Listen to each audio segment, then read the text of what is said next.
श्रीराम, जय श्री गुरुदेव दत्त.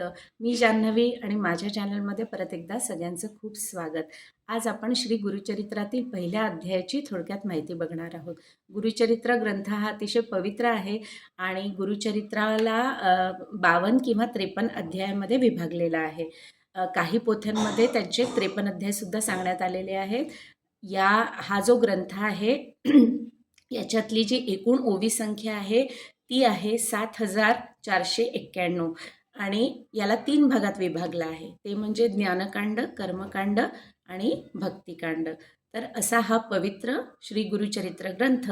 त्यातील पहिल्या अध्यायामध्ये अर्थातच सुरुवात मंगलाचरण आणि गणेशवंदनेने होते आहे.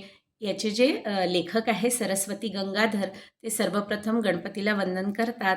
त्यानंतर देवी सरस्वती, ब्रह्मा विष्णू महेश सगळे देवी देवता त्याचबरोबर ऋषी या सगळ्यांना वंदन करून ते या ग्रंथाची सुरुवात करतात आहे.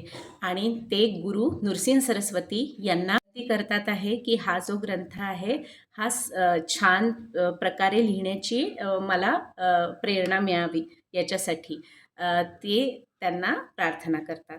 त्याच्यानंतर या ग्रंथामध्ये त्यांनी सांगितलेलं आहे की एक शिष्य गुरुसाठी तळमळतो आहे. त्यांना गुरु भेटावा याच्यासाठी त्याची तळमळ आहे. कारण त्यांना हे लक्षात आलेलं आहे की जोपर्यंत गुरु मिळत नाही तोपर्यंत आत्मज्ञान प्राप्त होऊ शकत नाही आणि मुक्तीसुद्धा मिळू शकत नाही. तर अशा या शिष्याविषयी सांगण्यात आलेलं आहे.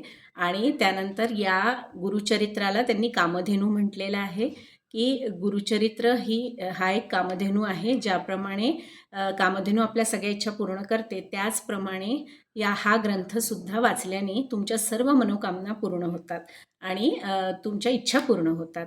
तर असं वर्णन या गुरुचरित्राचं या पहिल्या अध्यायात करण्यात आलेलं आहे. तर असा हा पहिला अध्याय. आजच्या व्हिडिओमध्ये इतकंच. नवीन व्हिडिओत लवकरच भेटूया.